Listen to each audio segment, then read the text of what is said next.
O melhor certificado é alguém poder voltar a competir. É ouvir a risada de quem você nem conhecia. É voltar a receber um abraço. Em 40 anos, milhares de mineiros certificaram a rede Mater Dei de saúde. Agora, o certificado é outro. Toda a rede tem o selo JCI, o mais importante do mundo para hospitais. Isso garante que seguimos os padrões mais exigentes para você ficar bem.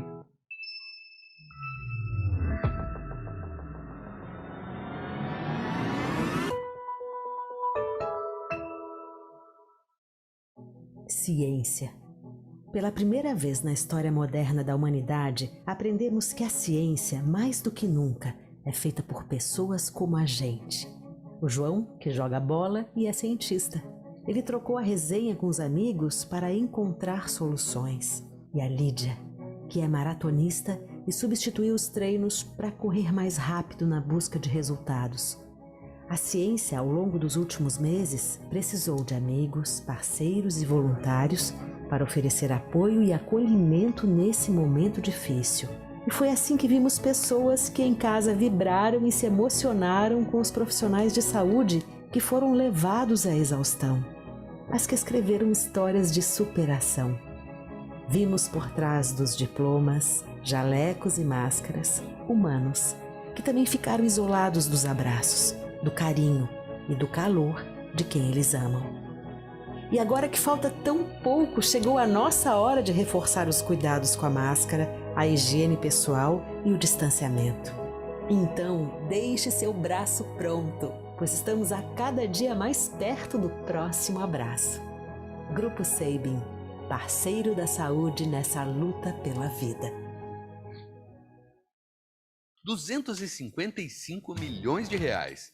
Esse é o total que a Credicom distribuiu para seus cooperados nos últimos 8 anos.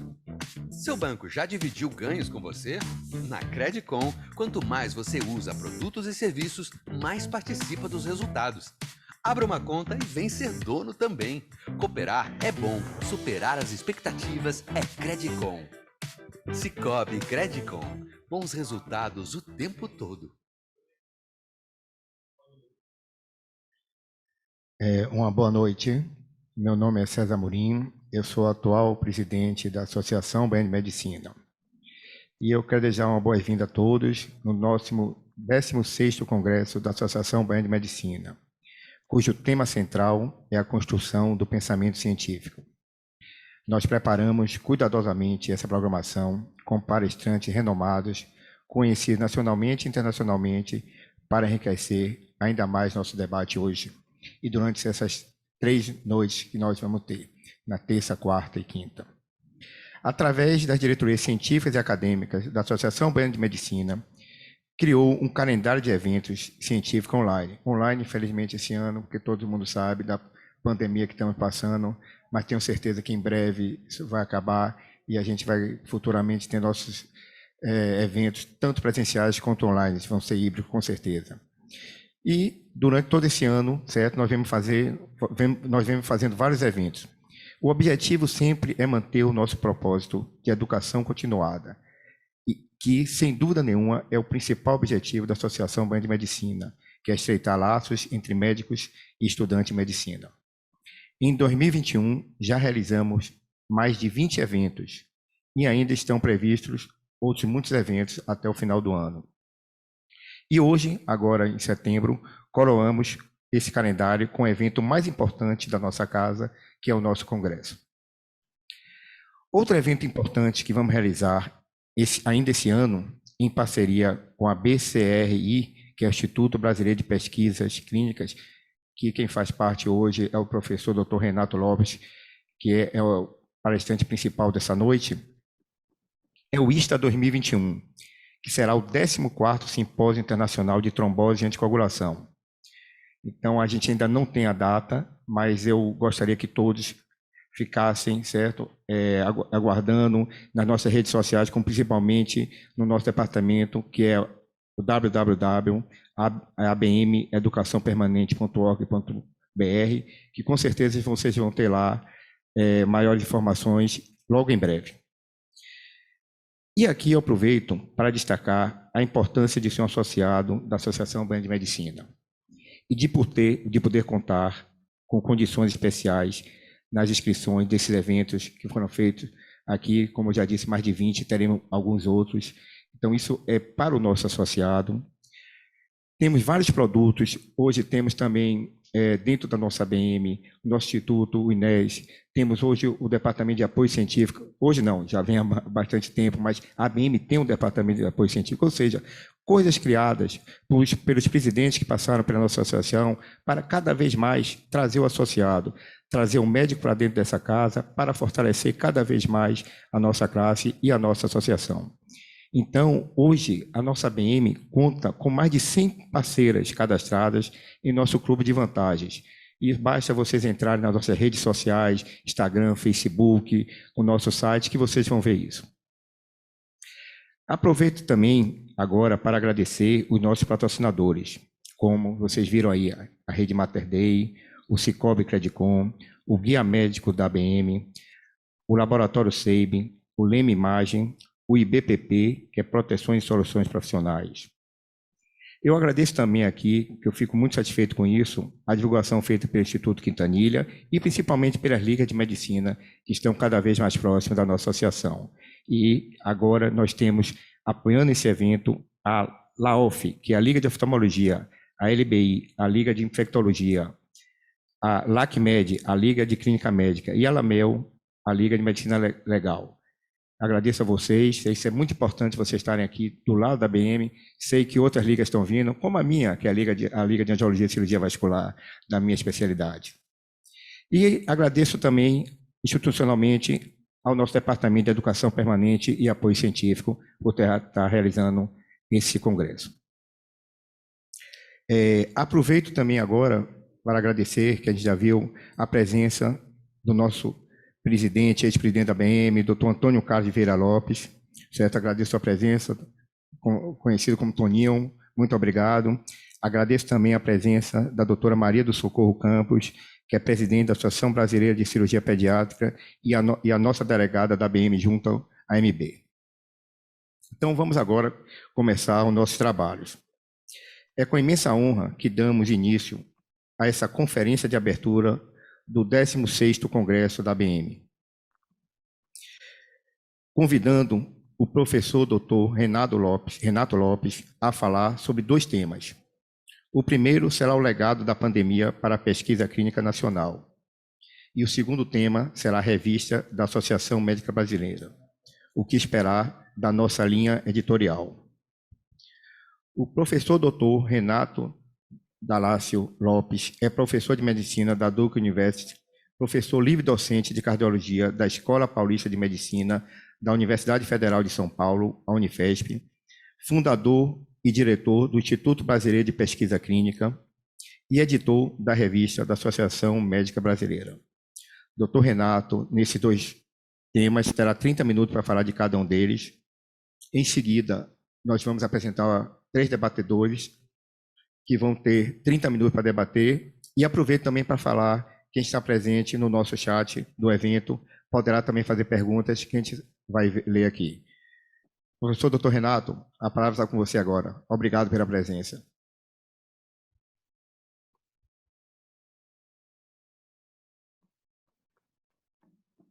Obrigado, César. Obrigado, César e amigos. É sempre um prazer poder estar com meus amigos da Bahia novamente. Todo ano a gente consegue estar pelo menos 1 ou 2 vezes, mesmo com toda a pandemia, nós estamos conseguindo manter essa tradição. E vamos conseguir manter essa tradição mais uma vez, nesse ano, através desse evento, alguns outros que já foram feitos. E também através do ISTA, que você bem comentou, que, na verdade, a gente já está com a data marcada para o dia 30 de outubro, será um sábado, mas isso será confirmado na próxima semana e no site de todos vocês, da Associação Baiana de Medicina, já que será uma parceria entre o BCRI, a Duke University e a Associação Baiana de Medicina. Então, os dois tópicos que me foram dados, na verdade, eu vou mesclá-los e fazer uma única apresentação, porque eles são muito correlacionados, que nada mais é do que a contribuição do Brasil para a pandemia global, ou seja, a importância da ciência, da excelência na condução de ensaios clínicos, na geração de conhecimentos relevantes, científicos, robustos, que pode e vem informando de maneira muito confiável e através do melhor que se tem em metodologia científica, as nossas condutas na Covid-19. A gente sabe que a pandemia é uma situação de estresse muito difícil para todos, ainda mais para a ciência, porque tradicionalmente exige tempo e a gente não tem tanto tempo durante uma pandemia. O que não significa que nós devemos esquecer os princípios básicos e os princípios éticos e os princípios metodológicos, porque, na verdade, quando a gente faz isso e esquece, ou às vezes algumas pessoas nunca nem aprenderam, mas já não o fazem, isso vai gerar muitos problemas num período muito curto de tempo, como a gente vem assistindo, com condutas completamente erradas, completamente não embasadas e, consequentemente, podendo muitas vezes até piorar o paciente. Então, é fundamental que a gente tenha essa visão. E o Brasil vem apresentando um papel muito importante, eu diria, talvez entre os dois países mais importantes dessa pandemia, no que tange a geração do conhecimento, tanto pela quantidade de estudos, como pela qualidade desses estudos e pela quantidade de informações relevantes e que nos guia à prática. E lembrar que guiar à prática significa saber o que usar, mas também saber o que não usar, porque às vezes vai poder estar causando mais mal do que bem.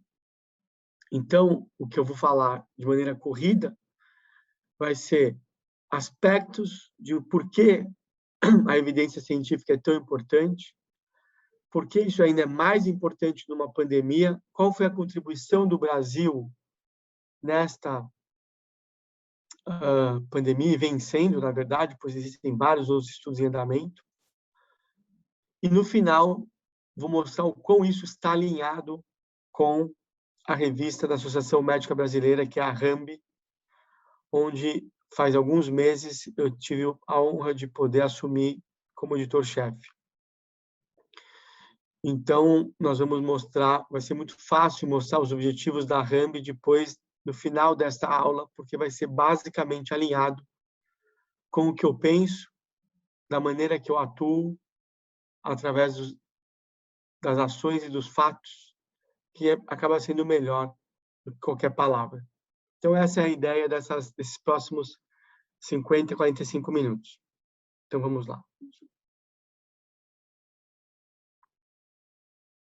Eu preciso da permissão para poder dividir meus slides, por favor.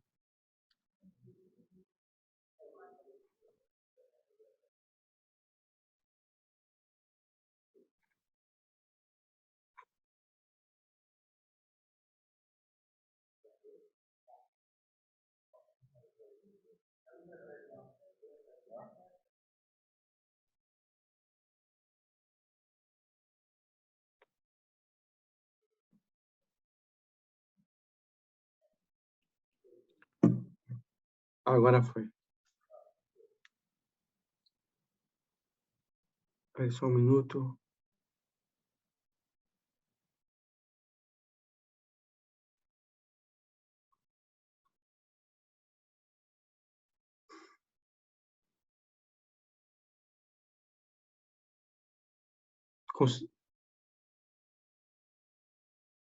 Conseguem ver? Conseguimos sim, doutor Renato. Ótimo. Então, vamos lá.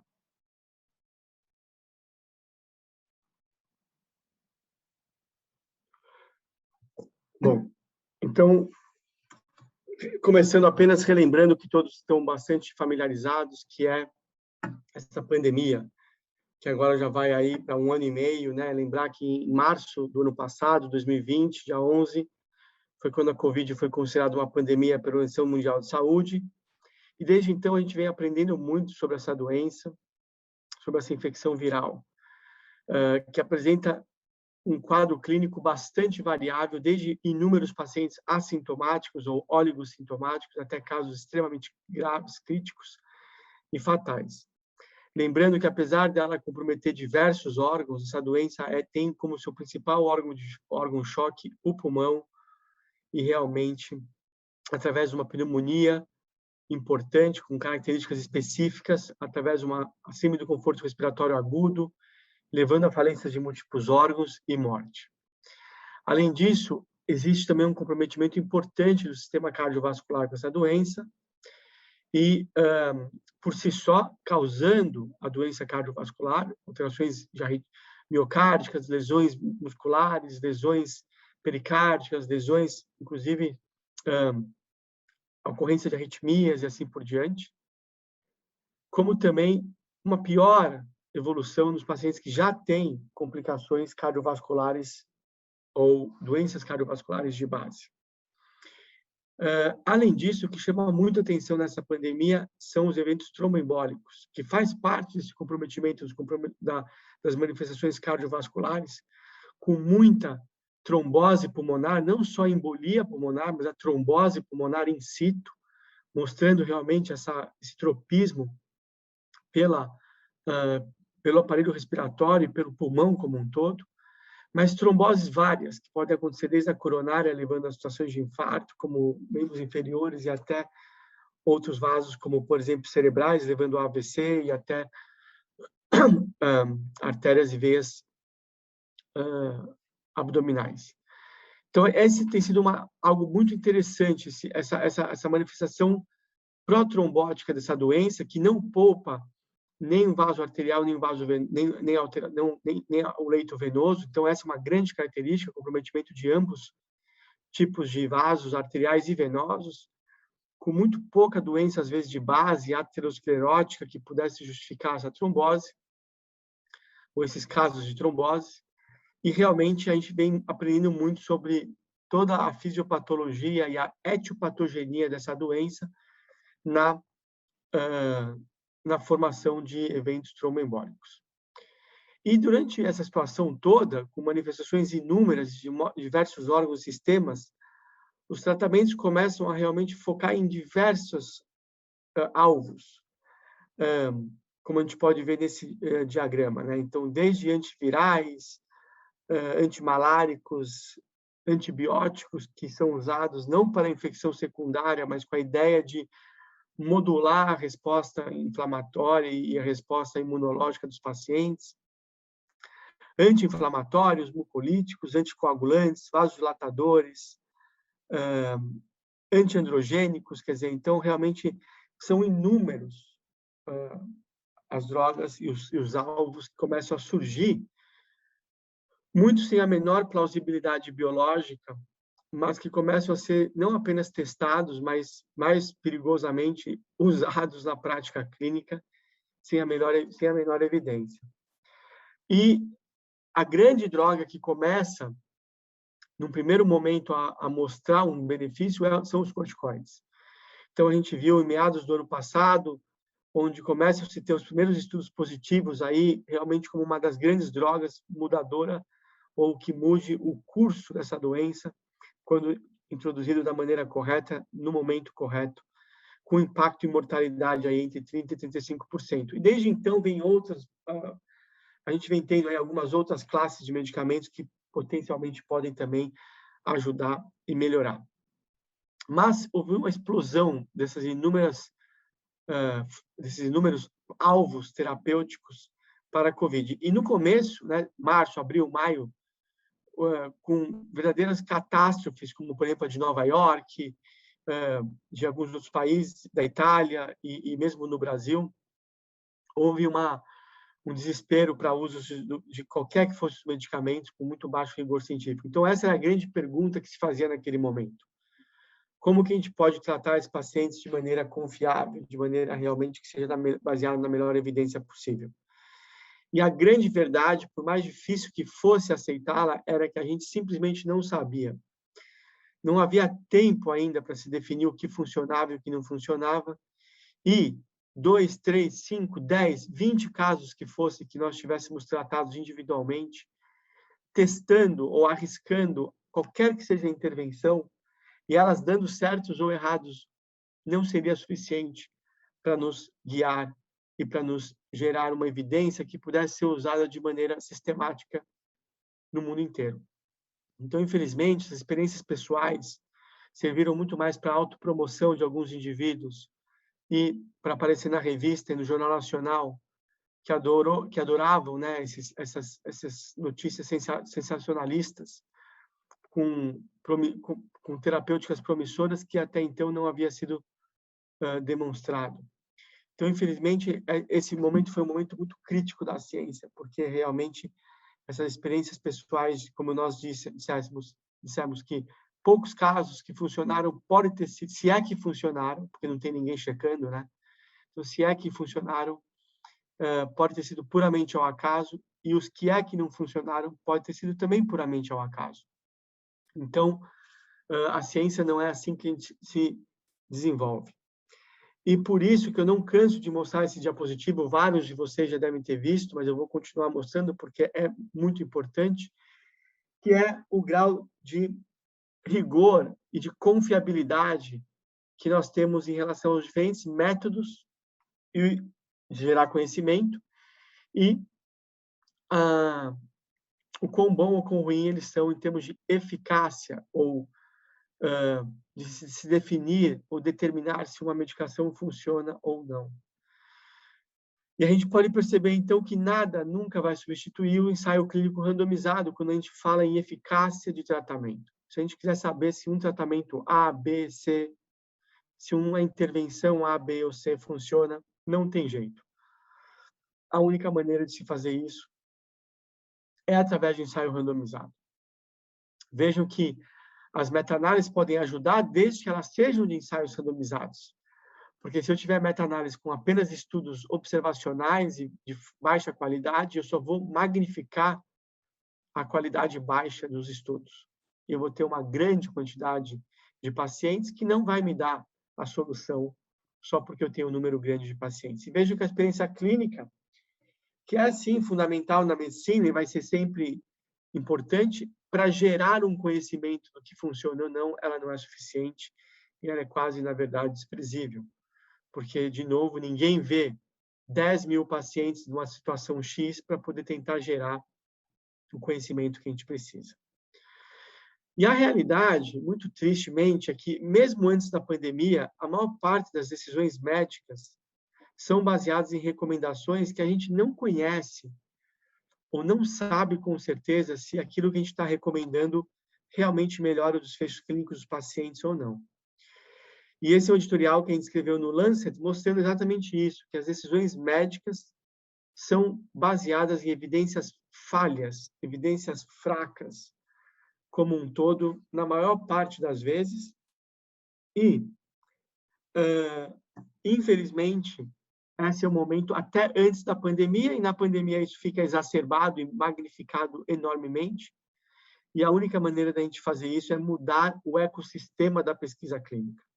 E eu vou mostrar quais são essas mudanças, porque nós estamos advogando por essas mudanças há alguns anos, e ela vai ser fundamental para que a gente mude esse cenário, onde os dois principais elementos de mudança serão aproximar a pesquisa clínica para a assistência e focar a pesquisa clínica no doente. Essas são as mudanças que nós temos que ter para tentar mudar todo o resto do ecossistema da pesquisa clínica. Óbvio que vão ter que ter muito mais mudanças, mas, fundamentalmente, as demais vão ter que seguir e ser incorporadas para que possa garantir que nós focamos nos doentes e tragamos a pesquisa para dentro da assistência. E vai ser nisso que eu vou tentar mostrar por que se a gente faz isso, a gente pode mudar realmente esse ecossistema. Bom, como eu estou falando de evidência, né, eu não quero simplesmente que vocês acreditem nas minhas palavras, vamos então dar um pouco de dados para os senhores para provar que eu estou falando é verdade. Esse é um paper publicado no JAMA, há 2 anos atrás, onde nós pegamos todas as diretrizes de cardiologia dos últimos 10 anos e revisamos todas, tanto americanas como europeias, e revisamos todas as recomendações uma a uma, para ver qual era a porcentagem de recomendações que eram classificadas como nível A de evidência. Porque nível A significa evidência sólida, baseado em inúmeros ensaios randomizados, e, portanto, a gente tem certeza do que a gente está recomendando funciona ou não funciona. E vejam, os senhores, que em 10 anos, com mais de 26 diretrizes americanas e 25 europeias, tudo que a gente sabe na cardiologia, apenas 8,5% é classificado como nível A. E nas europeias, 14,2% nível A. Sendo que 50% das recomendações, de maneira geral, elas são classificadas como nível C, ou seja, nível de evidência onde nós não conhecemos se realmente, não temos dados nenhum e são apenas baseados em opinião de especialistas, e que a gente sabe que isso é bastante complicado para gerar uma evidência sólida.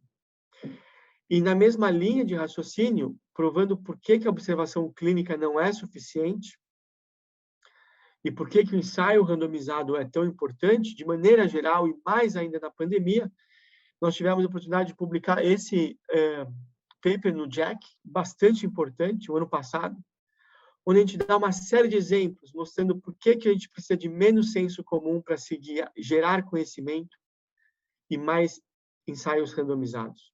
E aí tem vários exemplos para mostrar isso, eu vou mostrar alguns exemplos da cardiologia. Esse foi um estudo, um marcador de águas, o estudo CAST, lá no começo da década de 90, basicamente, onde a situação clínica era, nós temos arritmias ventriculares pós-infarto e o bom senso fala que nós temos que tratar essas arritmias. Então, a gente resolve fazer um ensaio randomizado, onde se trata metade dos pacientes, não se trata outra, e a gente percebe que quem foi tratado com antiarrítmico, que realmente o eletro foi tratado. O eletro ficou ISO, acabaram as arritmias, porque o eletro ficou ISO, e o doente morreu mais. Portanto, tratar essas arritmias que o bom senso falava para se tratar, levou a mais morte do que benefício. E nesse paper, que eu sugiro que os senhores leiam, vale muito a pena, são inúmeros estudos, inúmeras situações na medicina onde isso aconteceu. Vejam, por exemplo, reposição de estrógeno para prevenção secundária vai reduzir infarto em mulheres, inúmeros estudos observacionais mostrando isso.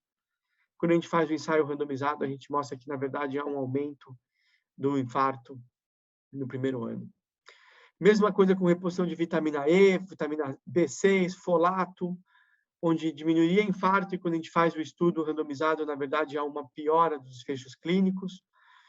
Usar eritropoetina para subir a hemoglobina no paciente dialítico, onde a gente percebe que a gente achava que o paciente ia diminuir a mortalidade, e quando a gente faz o ensaio randomizado, a gente tem um aumento de morte, infarto e AVC, e assim por diante. São inúmeros os exemplos onde o bom senso ou os estudos observacionais mostravam uma direção de efeito de tratamento.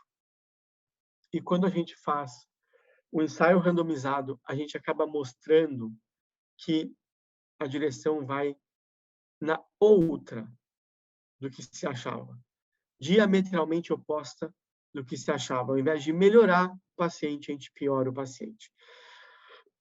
Por isso que o Einstein já dizia que o senso comum nada mais é do que essa coleção de preconceitos que a gente adquire quando a gente tem 18 anos. E, obviamente, que se a gente for basear nossas condutas nesse preconceito, nessa coleção de senso comum, não poderia dar muito certo. Outro exemplo, né? A gente tenta definir a relação entre marcadores, biomarcadores, como, por exemplo, a apolipoproteína B, e risco cardiovascular. E a gente acha realmente essa relação linear. Quanto maior é a apolipoproteína B, maior é o risco de infarto. Então, isso mostra que a apolipoproteína B, ela se torna, portanto, um marcador de risco. Porque quanto mais alto, pior é o desfecho do paciente. Porém, será que ela é um fator de risco? Será que se eu abaixar, será que se eu tiver uma conduta que abaixa essa apoproteína, isso vai ser traduzido em melhor desfecho clínico? É isso que define um fator de risco, e não apenas um marcador de risco.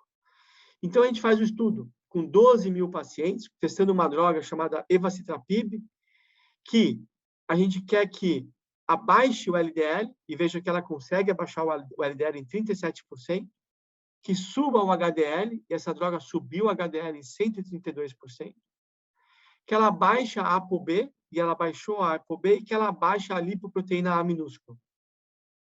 Bom, então a droga fez tudo o que eu queria que ela fizesse. Então vejam aqui que ela subiu o HDL, abaixou o LDL, mas quando eu olho em morte, infarto, AVC, olha o que acontece. Dar água foi exatamente igual. Um hazard ratio, uma razão de risco de 1, basicamente. Então, esse é o problema de nós não fazermos o estudo adequado, o estudo olhando no desfecho clínico.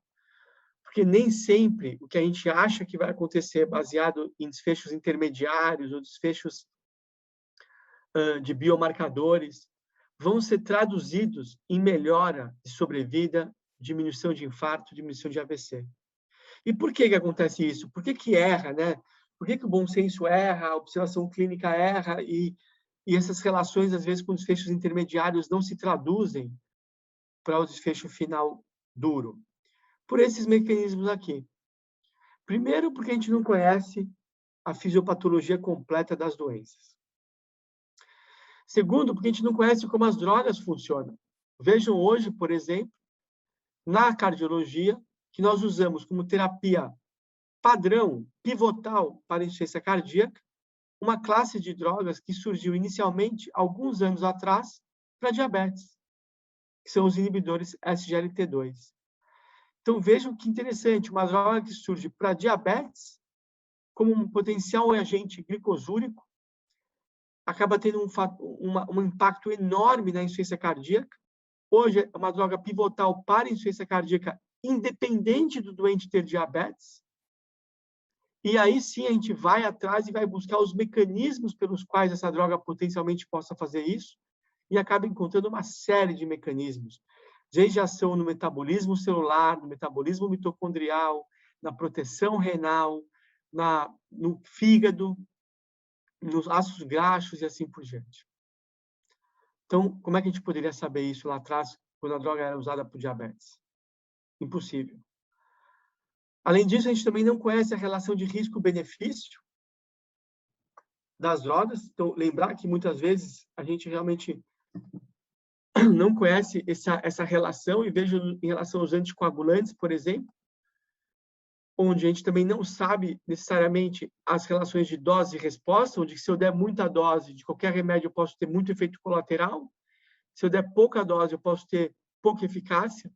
Então, achar aquilo que eu venho chamando nos últimos vários anos de sweet spot, ou seja, o ponto de equilíbrio que me dê a maior eficácia ao menor risco de efeitos colaterais, é fundamental.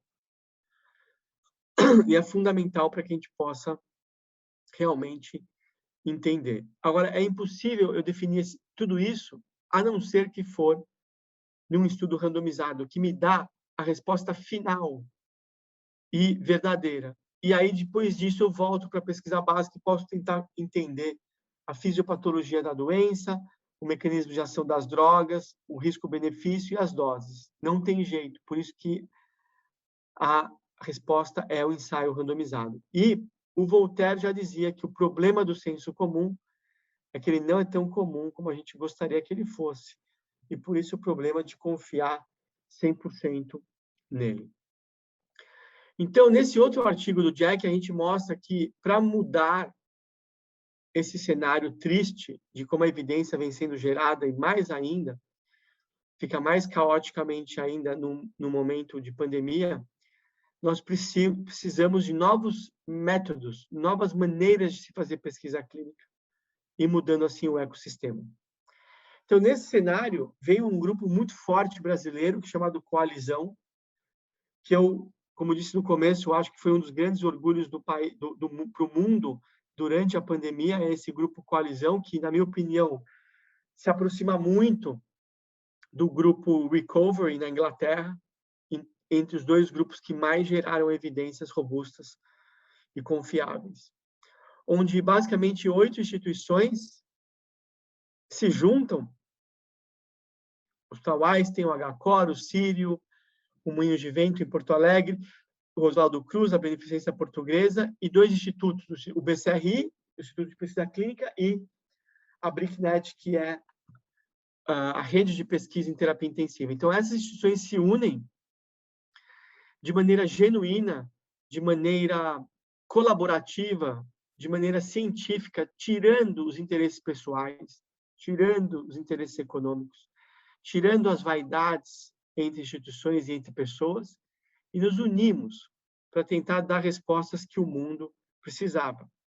Então, nós desenhamos vários estudos, que nós chamamos de coalizão 1, 2, 3, 4, 5, 6, 7, nós temos até o 10 hoje já, testando inúmeras intervenções na Covid-19. E eu vou resumir algumas delas e mostrar o quão poderoso foi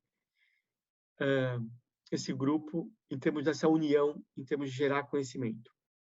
Até mesmo um estudo de segmento a longo prazo, com qualidade de vida, onde poucos grupos pensaram em fazer isso lá atrás, e nós temos aí, terminando agora, nossos dados com mais de 2.000 pacientes, com mais de 1 ano de follow-up, para se definir o que vem sendo chamado hoje de Covid prolongada, que nada mais é do que esses sinais e sintomas que continuam na Covid pós-alta, como fadiga, cansaço, alteração de processamento, alterações emocionais e até mesmo rehospitalizações e morte.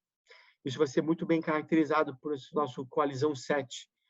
Então, mostrando também que nós não só olhamos em intervenções medicamentosas, mas também no longo termo da evolução desses pacientes. E uma das primeiras intervenções que nós fizemos e testamos foi a tão famosa cloroquina, que dispensa comentários em termos de o quão politizado se tornou esse tópico, e continua ainda, através de inúmeras ações que continuam acontecendo, investigações e assim por diante. Mas eu não vou focar na política aqui. A cloroquina é uma droga muito antiga, com bastante experiência em outras situações clínicas que não infecções virais, embora tenha sido testada, sim, em outras infecções virais, como HIV, como o próprio Ebola, como o próprio H1N1, não mostrando nenhum benefício, apesar de, em algumas situações, mostrar um certo benefício in vitro, em termos de replicação viral, mas nunca em termos de pacientes clínicos. Ressurge como uma potencial tentativa. No desespero, as pessoas começaram a tomar. Então, precisava-se realmente fazer um estudo muito importante, ou alguns estudos randomizados mostrando. Então, nós tivemos a oportunidade de fazer esse estudo, publicado no New England, como um estudo 100% nacional, basicamente mostrando que a cloroquina não funciona nos pacientes com COVID leves a moderados, e depois outros estudos randomizados também confirmaram que mesmo nos moderados a graves, ela não funciona. Então, aqui começa um grande motivo de orgulho. O Brasil dá essa resposta para o mundo em 2 meses, com um estudo robusto, correto, sério, de mais alto rigor, publicado na melhor revista do mundo, que é o New England.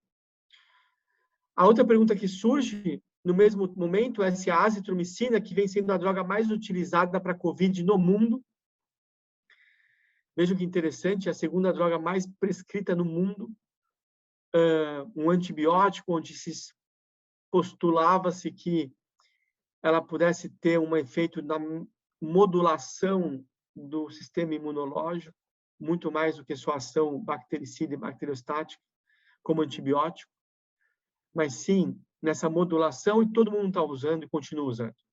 Então, nós fizemos um estudo randomizado, onde nós testamos azitromicina versus não azitromicina, e a gente mostra de maneira inquestionável que não há nenhum benefício no final de 29 dias para a mortalidade desses pacientes, no mesmo momento que a gente apresenta esses dados, uma semana depois, o grupo Recovery, com tamanho de amostra maior do que a nossa, basicamente apresenta uma curva de mortalidade que é quase cópia e colagem da nossa. Tamanha é a semelhança das curvas, mostrando que não há nenhum benefício na azitromicina, em uso da azitromicina na mortalidade. Então, um dado muito sólido, fomos o primeiro grupo a mostrar isso no mundo e com uma publicação simultânea no Lancet, também só com autores nacionais mostrando isso. E depois, ao mesmo tempo, vem a pergunta sobre o corticoide, e aí agora, de maneira interessante, nós também damos a resposta que o corticoide, por outro lado, funciona. A dexametasona, então, feita no nosso estudo CODEX, funciona e diminui o tempo de ventilação mecânica no final de 28 dias, confirmando o que o estudo Recovery e outros também mostravam, e esse estudo é publicado na mesma semana do estudo da azitromicina nosso do Lancet, no JAMA. Então, vejam, senhores, o poder da colaboração.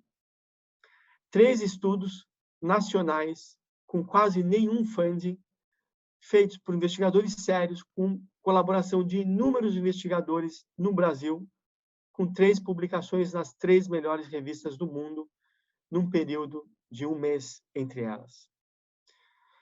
Esse é o poder da colaboração. Esse é o poder da ciência. Essa é a definição do que é o trabalho em equipe, que é fazer com que pessoas comuns, como todos nós, possamos atingir resultados pouco comuns, como, por exemplo, um paper no Lancet, no JAMA e no New England em 1 mês. Então, esse é o único caminho, pessoal. Bom, na mudança do paradigma, então a gente vem aí e traz que a única solução que eu acredito vem ser transformar esse ecossistema e aproximar a pesquisa da assistência. De que maneira? Da forma que qualquer doente que chegue em qualquer sistema de saúde, seja ambulatório, seja enfermaria, seja pronto-socorro, ele possa participar de um ensaio clínico que esteja acontecendo. Ou seja, aproximar a assistência da pesquisa, não ter dois caminhos em paralelos, mas sim que sejam sinérgicos. O doente chega no PS com uma crise de asma, a gente tem um ensaio randomizado de asma acontecendo. Chega no PS com um infarto, ele tem um estudo de infarto para participar. Ele chega no PS com a pneumonia, ele tem um estudo de pneumonia para participar. Esse é o futuro, pessoal, onde todos vão ganhar. A ciência, o doente e o próprio sistema de saúde que o doente está inserido, porque os lugares que fazem pesquisa clínica são mais desenvolvidos e têm melhores desfechos, desde morte até, por exemplo, índices de infecções hospitalares. Nesse sentido, para tentar inovar e implementar o que eu estou pregando, nós tentamos, então, fazer o primeiro estudo híbrido do Brasil. O que é o estudo híbrido? É o estudo onde nós já temos um registro de qualquer doença, nesse caso de COVID, e aí a gente introduz a randomização. Então, nós randomizamos o doente em cima de um registro. E essa foi uma outra parceria do BCRI agora com o IDOR, onde nós pegamos vários hospitais, 31 hospitais da rede DOR, e fizemos o estudo BRACE Corona. Vejam a importância na mudança no ecossistema. Nós desenhamos o protocolo pela primeira vez em março do ano passado. O primeiro paciente foi randomizado 20 dias depois. 2 meses depois, o último paciente foi randomizado. 1 mês depois, a última visita aconteceu. 1 mês depois, um pouco menos de 1 mês depois, o banco de dados foi fechado. E em 6 meses, entre o desenho do estudo e a apresentação do estudo, na sessão mais importante do Congresso Europeu de Cardiologia de Late Breaking Clinical Trials, nós apresentamos resultados para o mundo. Então, o Brasil dá uma resposta para o mundo sobre esse tópico que se falava muito na época, sobre parar os inibidores de ECA e BRA, drogas para hipertensão, porque eles poderiam piorar a COVID.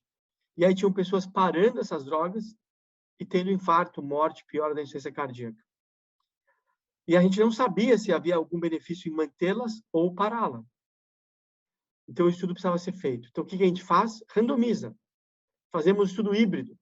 Pegamos um registro já em andamento, onde os dados já estão sendo coletados, e randomizamos pacientes para parar esse inibidor de ECA e BRA por 30 dias ou continuar por 30 dias. E o que a gente mostra é que não houve nenhuma diferença entre parar ou continuar no que tange números de dias vivos e fora do hospital ao final de 30 dias. Então, um desfecho clínico que ele é focado no doente, como eu falei para os senhores, como tem que ser. Vejam que a mortalidade é basicamente a mesma e, portanto, o Brasil dá a resposta para o mundo que hoje, mesmo depois de um ano, ainda é o maior estudo já realizado nesse tópico, onde nós damos a resposta que não precisa parar o inibidor IEC e BRA em pacientes que têm infecção por COVID e que estão, por corona, melhor dizendo, e que chegam tomando essas medicações. E, mais um exemplo da colaboração, o paper é publicado no JAMA e hoje, com basicamente, nos últimos meses de publicação, com uma citação, uma a cada 2 dias. Ou seja, dia sim, dia não, esse paper é citado em algum paper. Então, vejam a importância desse estudo para o mundo, que somente o Brasil foi capaz de dar. Como eu disse, a coagulação é algo fascinante, né? Alterações na coagulação que a COVID vem trazendo, onde nós temos aí uma coagulopatia completa, tanto levando a tromboses arteriais e venosas por mecanismos secundários a essa inflamação muito importante, essa tempestade citocinérgica que acontece, com ativação plaquetária, com inflamação sistêmica, com ativação do sistema de coagulação, levando à trombose. E com isso começam-se mais estudos observacionais. Alguns até vindo de centros muito bons, como esse do professor Valentin Fuster, que publica esse paper no JACC, basicamente mostrando que alguma forma de anticoagulação é benéfica para esses pacientes com COVID. Estudos com 5.000 doentes, mas puramente observacional. Então, mesmo vindo do professor Valentin Fuster, nós não podíamos aliviar o que é o certo. E por isso que eu escrevo esse editorial sobre esse paper, onde basicamente eu falo "It's time for high quality evidence", ou seja, é hora de dados de evidência científica de alta qualidade. Não podemos simplesmente olhar em estudos observacionais para definir o que se faz e o que não faz.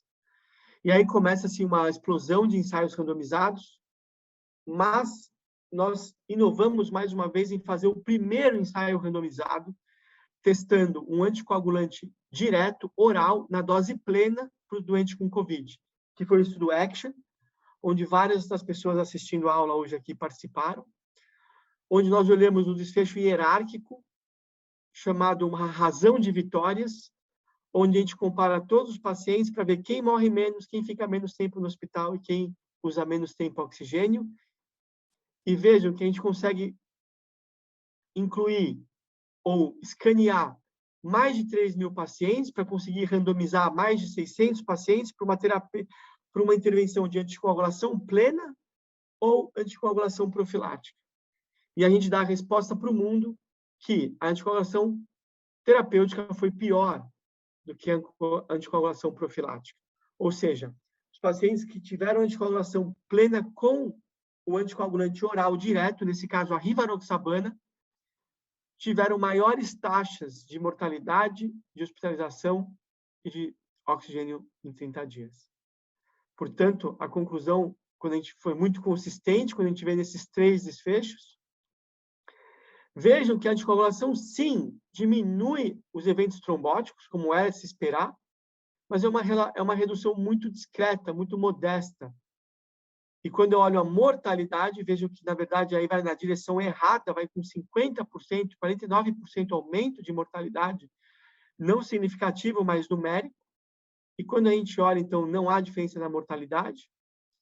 Mas quando a gente olha o sangramento, vejam os senhores que tem aí mais de 3,5 vezes aumento de sangramentos graves com essa estratégia.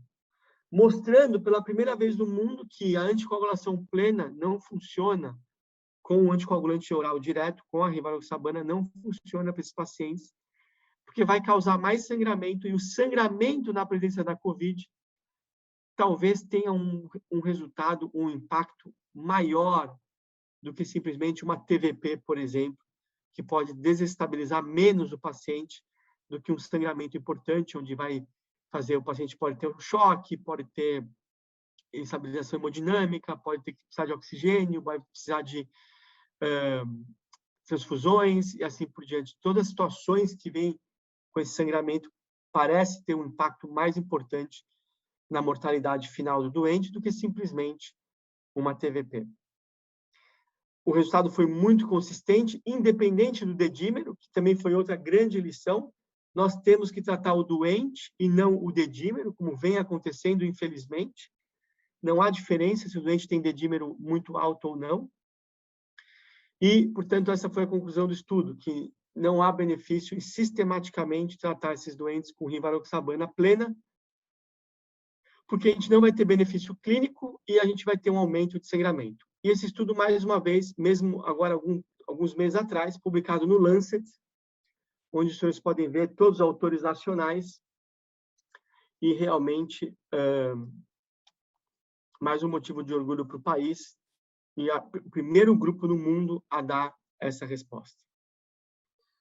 Bom, e depois que, então, a dose plena dentro do hospital não funciona, mas será que a dose profilática na hora da alta funciona?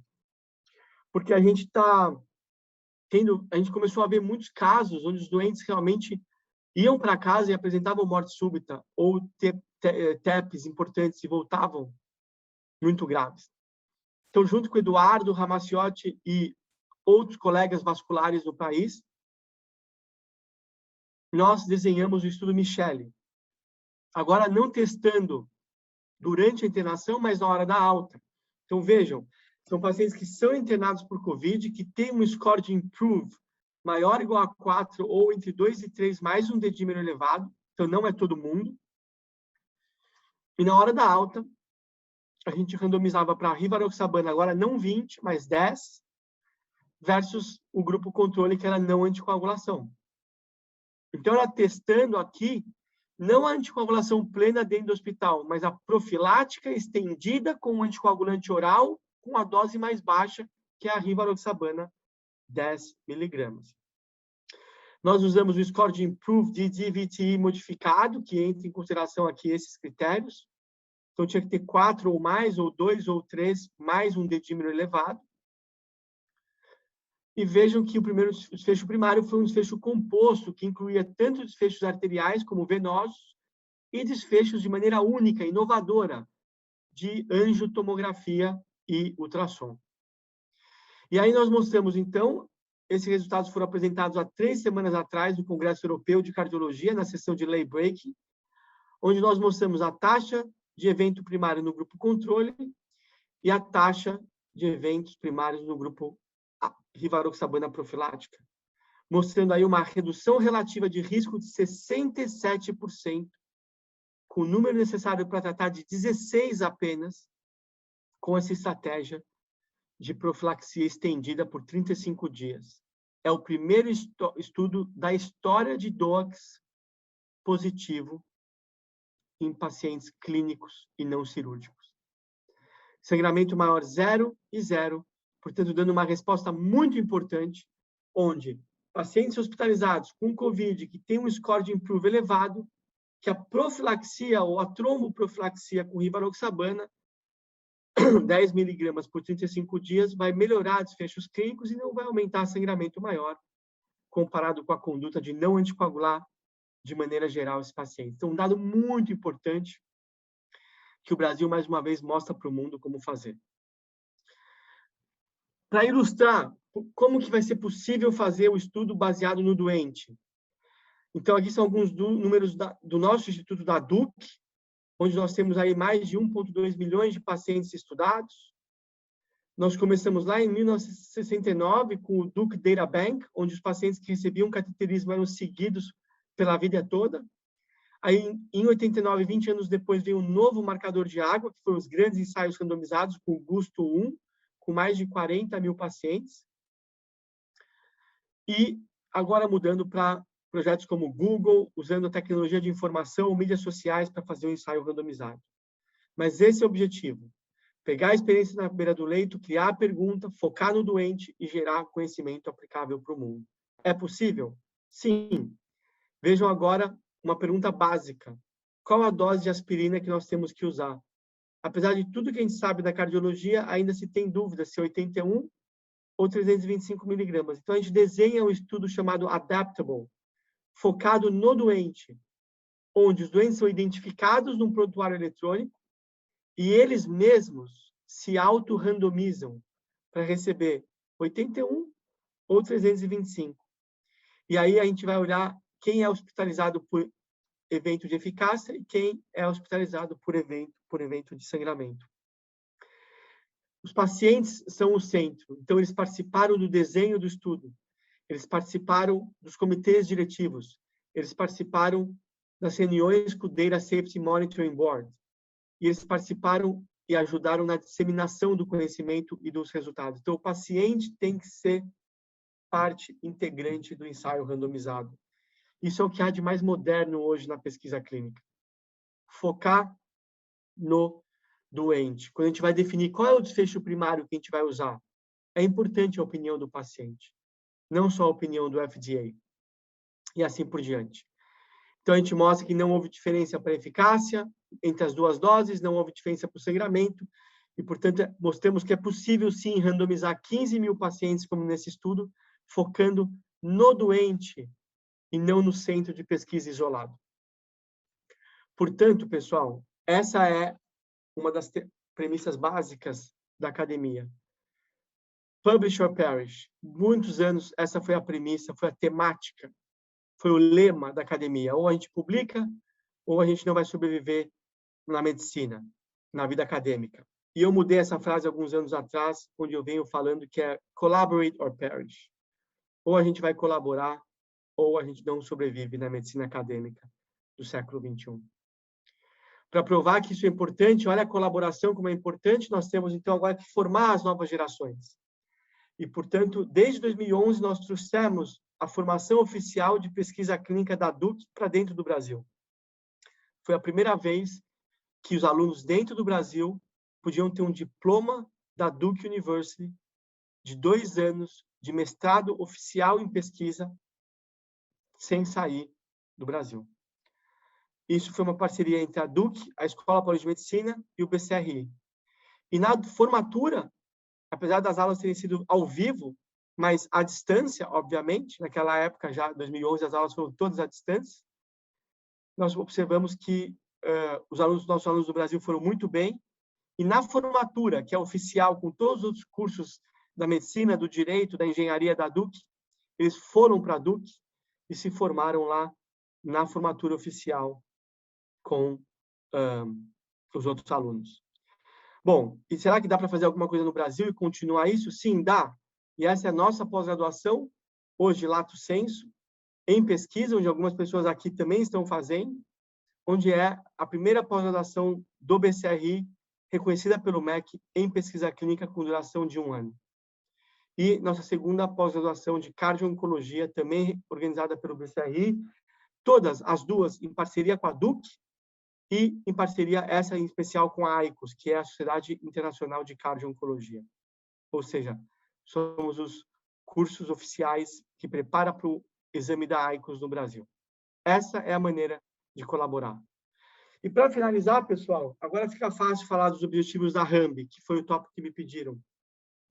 Esse é uma matéria que saiu, que eu acho que resume, basicamente, nada menos que excelência. A colaboração, a transparência e a globalização vão ser os pilares dessa revista. E, particularmente, no contexto de crise sanitária mundial e da disseminação de inúmeras notícias falsas e artigos científicos de baixa qualidade, é fundamental ter uma revista sólida que possa ser o porto seguro para a comunidade médica e que garanta a qualidade técnica sem interferências de viés econômicos, sociais ou políticos ou ideológicos. Então, acho que isso resume, pessoal, qual é o objetivo da RAMB, quais são os pilares da RAMB nesse momento, e que, como eu mostrei para os senhores, nada mais é do que eu já faço na minha vida profissional. Então, em conclusão, pessoal, o Brasil está tendo um papel importantíssimo para o mundo em gerar conhecimento de alta qualidade científica. Eu tentei mostrar isso para os senhores na Covid-19, testando questões muito importantes, contribuindo para o conhecimento num campo onde os ensaios randomizados são desesperadamente necessários, através de uma colaboração nacional única, como o Grupo Coalizão e outros grupos que se uniram para em prol do mesmo objetivo, que é o doente, o que tem de melhor e de mais confiável. A gente vai tentar espera que isso seja um legado para o futuro da pesquisa clínica do Brasil e no mundo, e que coloque o Brasil na vitrine do mundo científico, sem dúvida nenhuma. E a RAMB, agora, através de excelência e de colaboração também, nacional e internacional, vai tentar capturar esse momento único do Brasil e fazer com que ela se torne um representante maior da ciência brasileira para o mundo inteiro e possa seguir essa tendência de resultados que nós estamos conseguindo.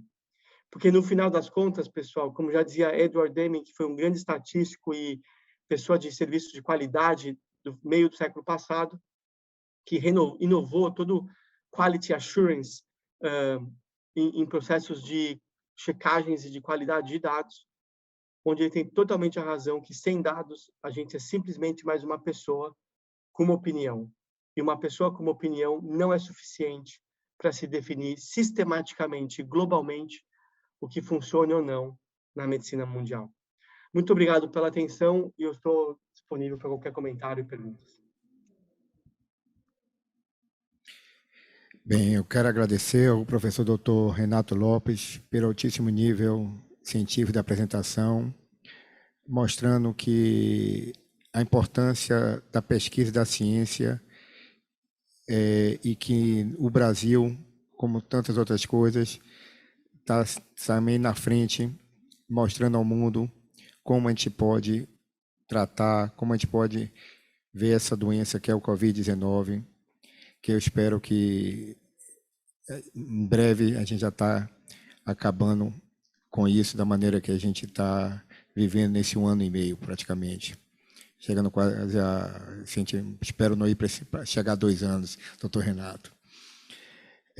Bom, dando andamento, nós vamos ter agora 30 minutos de debate, e eu vou apresentar agora os nossos debatedores, e vou pedir para cada um aqui vir à mesa, certo? Sentar, para a gente começar os debates. Lembrando também que quem está no chat pode fazer perguntas, que a gente vai ler aqui e discutir agora nesses 30 minutos.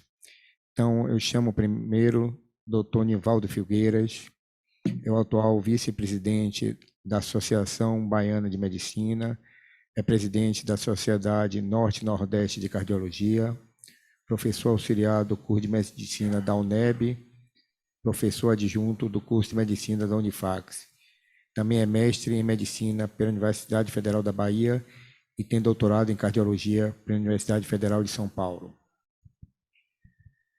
Também chamo à mesa o Dr. Luiz Ritt, que é nosso diretor científico adjunto da Associação Baiana de Medicina. Ele também é professor adjunto de Clínica Médica da Escola Baiana de Medicina e Saúde Pública. É doutor em Cardiologia pela Universidade Federal de São Paulo, Unifesp. Especialista em teste de exercício cardiopulmonar e reabilitação cardiovascular pelo Instituto Dante Pazzanese de Cardiologia de São Paulo e pelo Laboratório de Exercício de Ergometria do Veterans Affairs Hospital da Universidade de Stanford, em Palo Alto, na Califórnia. Quero chamar também à mesa o Dr. Mário Rocha, que é professor adjunto e doutor pela Escola Baiana de Medicina e Saúde Pública, é membro do corpo permanente da pós-graduação da mesma escola, sócio do grupo de Medicina Nuclear, membro do corpo clínico do Hospital Cardiopulmonar e professor visitante 3 do SESI Climatec. Bom, para esse debate eu vou passar primeiro a palavra ao nosso diretor, doutor Luiz Ritt, para dar início aos debates. Boa noite. Boa noite a todos. Primeiro eu gostaria de agradecer a oportunidade, a ABM, que está fazendo parte desse evento, aos meus amigos, a doutora Cláudia Galvão, nossa diretora científica, o doutor Hélio Braga, nosso diretor acadêmico, e a César, e principalmente Renato, professor Renato Lopes, que nos brindou uma excelente conferência. Eu acho que ele passeou aí, como todos puderam ver, de forma plena pelo que tem sido a produção científica de um grupo como o Grupo Coalizão, colocando o Brasil em um outro patamar a nível científico mundial. Nós teremos hoje aqui um debate, e eu estou aqui à minha esquerda com o meu amigo Nivaldo Filgueiras, e mais adiante o professor Mário Rocha, e a plateia também. Nivaldo está aqui com o link, com a plateia, que pode fazer suas perguntas. Sem mais, eu gostaria de endereçar uma pergunta para Renato, e depois eu vou passando aqui, Mário, na sequência, Nivaldo, entre nós. Renato, você bem mostrou o Grupo Coalizão, o que trouxe naquele momento como se uniu, mas existiam ali já bases plantadas. Que bases foram essas, Renato, que esse terreno fértil que já existia para se fazer esse nível de pesquisa no Brasil? Não surgiu na pandemia? O que já existia antes, de forma, os alicerces para tal? Então, Rit, na verdade, vários desses institutos, desses centros que eram parte do Coalizão, obviamente, alguns com muita experiência, como o BCRI, por exemplo, uma verdadeira ARO, há 13 anos, representando a DUC no Brasil e na América Latina, mas existiam outros grupos menos experientes, mas que naquele momento puderam contribuir, estavam abertos para aprender e troca de informações e troca de experiências. Então, eu acho que o mais importante, obviamente, que tinha que se ter, óbvio, grupos mais, institutos mais experientes. Não daria para começar tudo isso se ninguém tivesse experiência do zero. Óbvio que não. Mas eu acho que o ponto mais importante foi juntar investigadores com suas experiências, em maior ou menor grau, mas com o espírito da colaboração. O espírito de colaborar, o espírito de aprender, o espírito de trocar experiências, e o espírito de ninguém ser melhor ou estar acima de ninguém.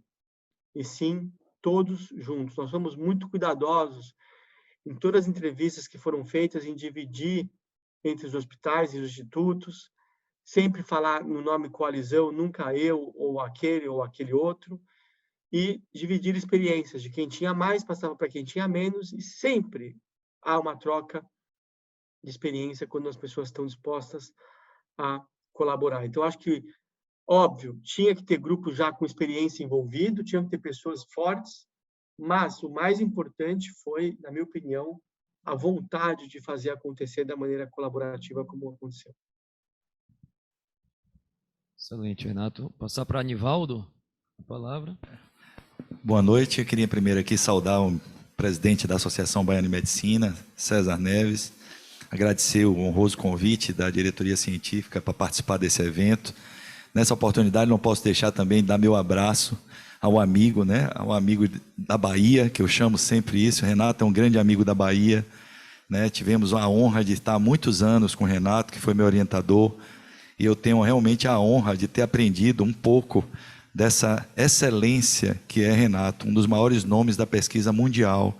E a gente poder fazer um evento abrindo esse evento, esse congresso da ABM com o Renato, é uma grande honra, Renato. Renato, assim, a gente sabe que fazer o Coalizão foi um divisor de águas, talvez, aqui no Brasil, em relação ao futuro da ciência. Mas eu queria entender um pouquinho a logística. Como você falou, as vaidades ficaram um pouquinho de lado nesse momento. Como foi a ideia? Se tinham tantas áreas a atuar ao mesmo tempo, existiam muitas dúvidas, grandes incertezas. Como foi fazer a questão da ideia? O que vem primeiro, ou como caminhar de forma paralela em relação à logística e o planejamento desses estudos coalizão? Nivaldo, sempre bom te ver aqui, estar com você mais uma vez, e obrigado pelo convite. Então, na verdade, a maneira como aconteceu foi da seguinte forma, onde a gente percebeu que as pessoas estavam tendo as mesmas ideias. Porque, obviamente, a cloroquina, a azitromicina, o corticoide eram as drogas da vez, todos falavam só disso. Só que ao invés de a gente brigar pelos mesmos doentes, por exemplo, o Einstein propunha um estudo, aí o HCOR fazia outro, o BCRI fazia outro, todos iguais, nós iríamos brigar pelos pacientes, pelos centros, pelos PIs. Então, a ideia foi, não, por que a gente não se junta e faz tudo em 2 meses, ao invés de separadamente, talvez conseguir fazer em 1 ano, e aí vai ser muito tarde. Então, essa foi a ideia. E aí, o que surgiu foi que cada grupo que entrava no grupo da coalizão, a gente fazia uma discussão para ver quais eram as ideias que estavam em andamento, como era possível se juntar para o grupo que estava mais avançado, porque o que estava chegando com a mesma ideia não tiver que fazer tudo do zero.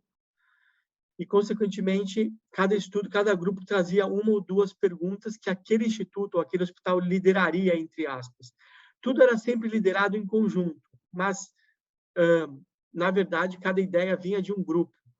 E os outros apoiavam, muitas vezes, porque esses grupos estavam tendo as mesmas ideias, mas o grupo que já estava mais avançado, com todo o material regulatório feito, o estudo já pronto para começar, ele passava a ser aquele grupo que ia tomar conta das operações do dia a dia.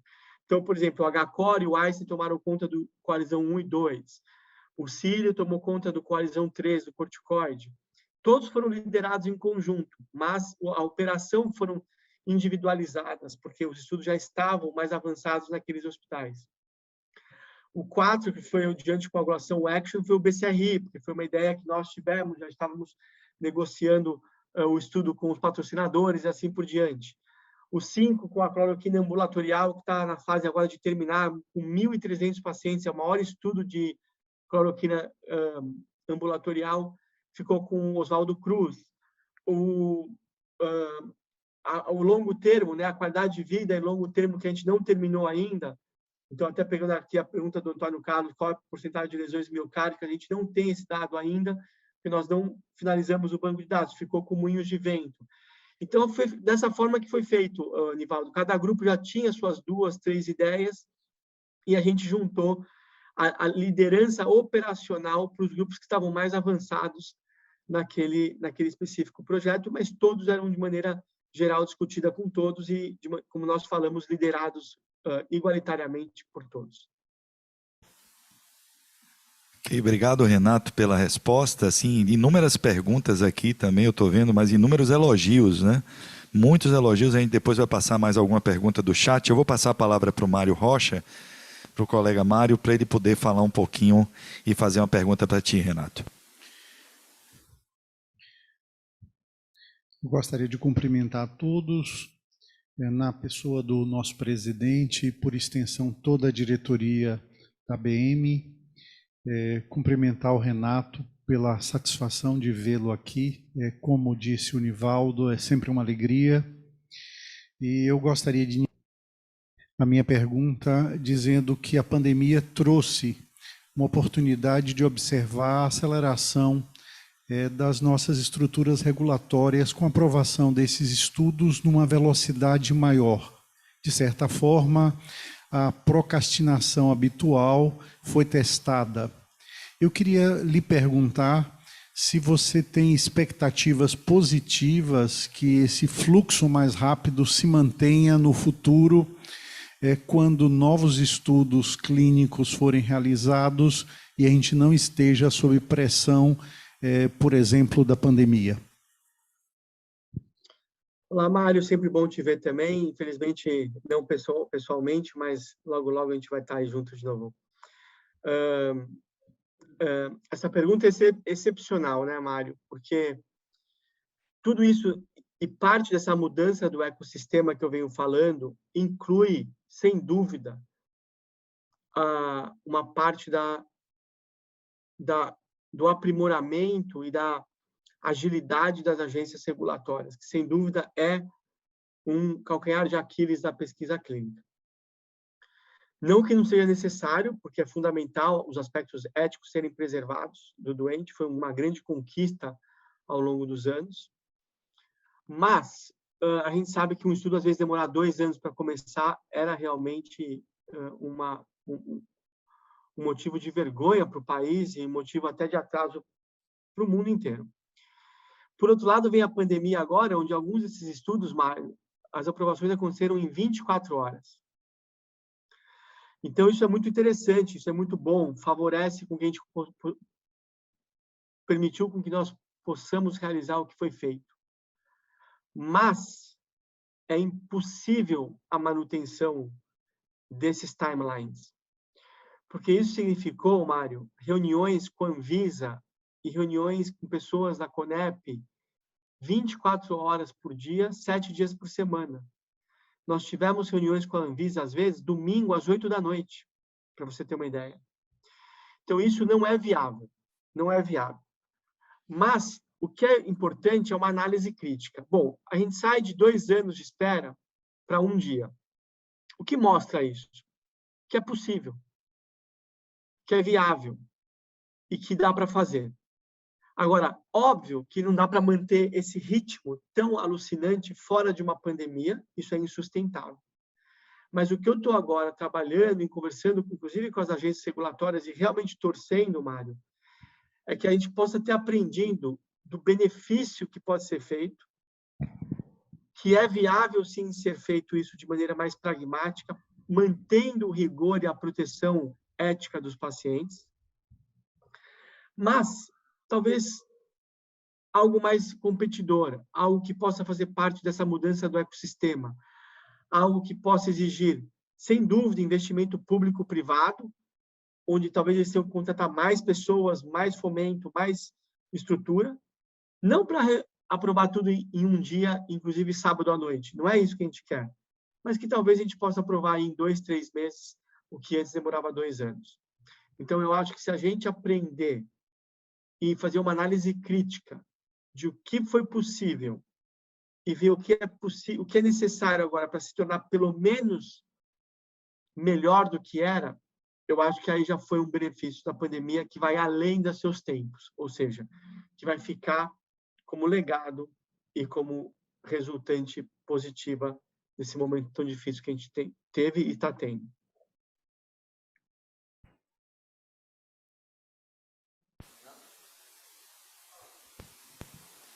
Excelente. Renato, nesse caminho, então, você falou bem dos legados aí que podem vir ao sistema regulatório e essa cooperação entre institutos e entre centros, como você vê daqui para frente? Nós aqui, por exemplo, na nossa instituição, crescemos muito a pesquisa clínica, como você bem disse, durante a pandemia, né? A gente conseguiu colocar a pesquisa clínica na ponta, para que o paciente que chegasse pudesse, como você bem colocou, ter a chance de ser randomizado em um estudo, por exemplo. E essa colaboração, novos centros surgiram, centros que não faziam pesquisa agora foram inseridos nesse cenário, né? Tivemos oportunidades, inclusive, de grandes publicações, algo que antes demorava anos para se conseguir. Eu aqui, de público, te agradeço as oportunidades que a gente tem tido junto, que você tem trazido aqui à Bahia, no campo principalmente da cardiologia, mas também nas outras áreas. E te pergunto, o que fica agora essa relação, essa coalizão daqui para frente? Rit, na verdade, essa vai ser parte do desafio, né? Porque o próprio grupo Coalizão são grupos que têm interesses muito diferentes, né? Tem pessoas, esse comitê executivo, que tem 8 pessoas, é uma mistura de clínicos, de cardiologistas, de intensivistas, e que por si só tem interesses diferentes. Então, vai ser difícil a gente conseguir manter essa coalizão como um todo para estudos que busquem a atenção de todos, com interesses de todos na mesma quantidade e magnitude que aconteceu na pandemia.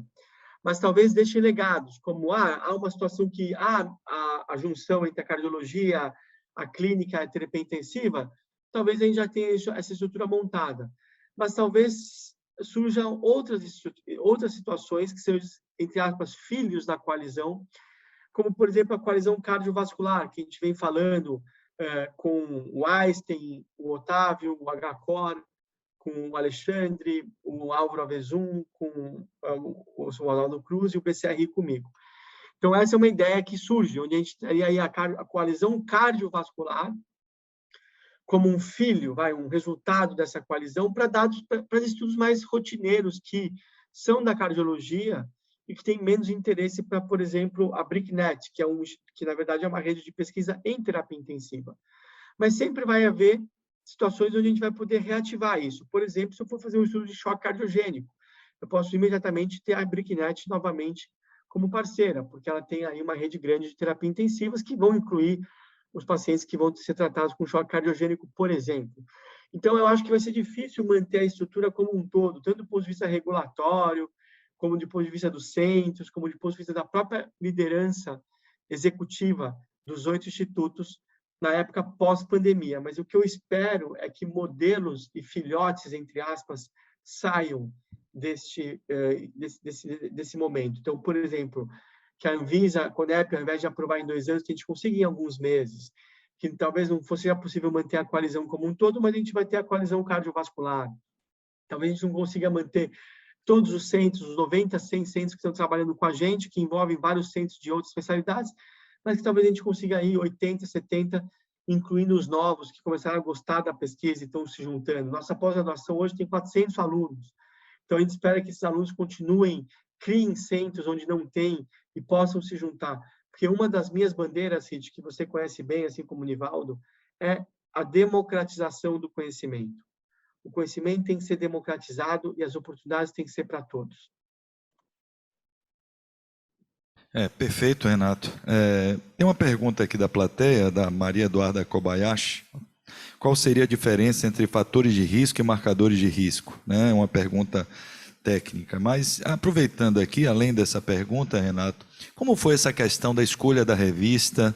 Como foi essa corrida contra o tempo em relação às publicações? Se você pudesse falar um pouquinho mais, como foi que você caminhou em relação ao cenário da escolha das revistas e da aceitação desses trabalhos? Na verdade, as publicações hoje, né, Nivaldo, ela é um grande jogo, na verdade, né? Tem uma série de aspectos políticos, científicos, alguns aspectos que às vezes a gente nem conhece, ou são mais subliminares, eu diria. Mas na hora que você faz um estudo de ponta, randomizado, gerando evidências científicas robustas, você vai sempre partir assumindo que o mundo vai se beneficiar e o estudo é bem feito, com todos os aspectos são cumpridos, aspectos éticos, aspectos científicos, metodologia científica, assim por diante. A gente sempre espera que as revistas de ponta, né, ou seja, as 3 maiores revistas, sejam as mais interessantes para se ter. Na ordem de fator de impacto, nós temos aí New England, Lancet e JAMA. Muitas vezes as revistas, a gente tem conhecimento, né, o trabalho muito próximo do corpo editorial do New England, do Lancet, do JAMA. Então, a gente conversa com os editores, a gente participa de reuniões e a gente faz uma sondagem do interesse das revistas. Porque, às vezes, a revista já tem um outro paper parecido, então ela já mostra que ela não tem tanto interesse em mais um paper naquela área. Às vezes, pelo contrário, a revista já tem um paper, mas ela quer um segundo paper para confrontar aquele resultado. Então, isso tem uma variabilidade enorme. E você precisa estar meio dentro mesmo, Nivaldo, para saber o que está acontecendo e tentar dar o seu tiro mais certeiro. Então, o tiro mais certeiro acaba realmente dependendo desse que a gente chama, né, de inside information, né, da informação de dentro, como tudo na vida. Então, a gente explora, a gente sonda o interesse das revistas, e baseado numa série de aspectos que às vezes são controláveis, às vezes são menos controláveis, a gente tende a tentar dar um tiro um pouco mais certeiro com aquela revista que se mostrou mais interessada no tópico, no paper. Muitas vezes você tem decepções, você submete mesmo assim, você tem rejeições, faz parte do jogo, e às vezes a própria revista sabe que o estudo está em andamento e ela quer muito aquele paper. Por exemplo, nosso estudo de corticoide, para te ilustrar, existia uma meta-análise feita pela Organização Mundial de Saúde, que já tinha sido acordada, por ser americana, que ia ser publicado no JAMA. Então, havia interesse do JAMA ter todos os papers de corticoide, já que a meta-análise seria publicada na revista, já que o estudo da meta-análise dos corticoides seria publicado no JAMA. Então, obviamente, que o JAMA nos procurou e, obviamente, que aí a gente nem vai para o New England, nem vai para o Lancet, ele já vai para o JAMA para manter a nossa palavra em relação à revista. Então, na verdade, é algo bem complexo, Nivaldo, e realmente a pessoa que quiser vivenciar isso precisa entrar num grupo de pesquisa forte para poder começar a entender como funciona essa dinâmica, essa maquinaria, essa logística, esse jogo, entre aspas, que é a submissão para as revistas de ponta, e saber jogar da forma que você aumente o máximo as suas chances de sucesso. Nunca é 100%, mas tem maneiras de a gente tentar aumentar as nossas chances de sucesso. E respondendo à pergunta da Marília, né, da Eduarda, basicamente o marcador de risco é tudo que se associa ao risco, né, e, portanto, sim, sem uma relação necessariamente de causalidade, e o fator de risco é aquilo que vai seguir uma relação direta de causalidade, não necessariamente única, mas direta, porque quando você mexer no fator de risco, isso vai ser traduzido na melhora de desfecho. Então, se você abaixa aquele fator de risco e aquilo é traduzido de maneira direta no melhor desfecho, na mesma direção, então a gente geralmente considera aquilo como fator de risco. Outros aspectos que são marcadores são quando a gente vai ter aí associações, que muitas vezes vão ter fatores confundidores no meio, e por isso uma associação que você observa, mas quando você, então, abaixa aquele marcador, por exemplo, homocisteína e risco cardiovascular. Todo estudo mostra que quanto maior é a homocisteína, maior o risco cardiovascular. Então, é um marcador.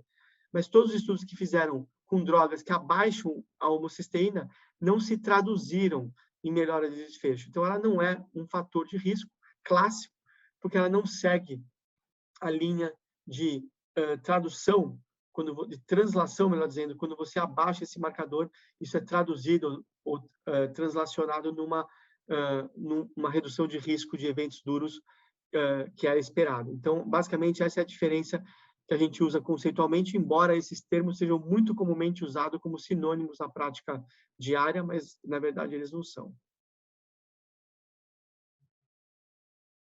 Mário. Renato, eu queria pegar um pouquinho da sua apresentação sobre os ecossistemas. Você colocou a necessidade de se aproximar os estudos clínicos randomizados da prática dos profissionais como uma forma de resolver um pouco desse imbróglio que nós vivemos. Eu queria lhe perguntar de que nós vivemos hoje utilizando prontuários eletrônicos, sistemas cada vez mais sofisticados. Eu queria ouvir de você a opinião sobre a utilização desses sistemas eletrônicos com dados estruturados, a questão relacionada a estudos pragmáticos que estão mais próximos da realidade do dia a dia, e essa necessidade de responder questões com estudos randomizados, mas mais próximos da realidade das pessoas. Eu não sei se ficou claro a minha pergunta, talvez não seja tão perfeito quanto o estudo clínico randomizado, mas que esteja mais próximo da prática e da realidade das pessoas.